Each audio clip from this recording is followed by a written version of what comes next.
এই হলো সেই সুস্বাদু মুরগির ছাল গিলেমেটের তরকারি। তো দেখো এখানে কিন্তু উনুন ধরিয়ে নেওয়া হচ্ছে প্রথমেই। আর জানো তো সেদিন সন্ধ্যাবেলা উঠেছিল প্রচণ্ড ঝড়, সাথে তেমনই তুমুল বৃষ্টি। এর মধ্যেও কিন্তু আমরা বাইরে চলে এসেছিলাম কাঠে রান্না করতে, কারণ এটা কিন্তু কাঠেই সবথেকে স্বাদ হয়। প্রথমেই কড়াইতে শুকনো খোলায় গোটা গরম মশলা আর গোটা জিরেকে খুব ভালোভাবে নেড়ে তুলে নিতে হবে, এটাকে শিলে পিষতে হবে। তারপর কড়াইতে চলে গেছে সর্ষের তেল, আর তারপরে চলে গেল আলু, পেঁয়াজ কুচি, টমেটো আর আদা রসুন বাটা। এটা কিন্তু একসাথে দিয়ে খুব ভালোভাবে নাড়তে হবে। আর কাঠের জালের রান্না তো সুস্বাদু হয়, সেটা তোমরা সবাই জানো।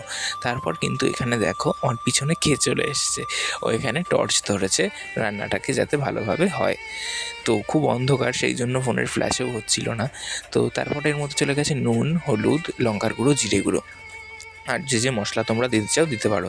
তারপর এখানে ওই ছাল আর গিলেমেটেগুলো দিয়ে খুব ভালোভাবে কষাতে হবে।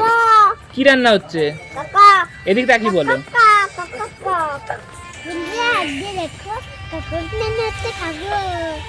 এরপর দেখো এই যে ভাজা মশলাটা আমরা করে রেখেছিলাম বেটে, সেইটা কিন্তু ওর মধ্যে দিয়ে দিয়েছি, আর একটু জলও দিয়েছিলাম যাতে একটু ফুটতে পারে।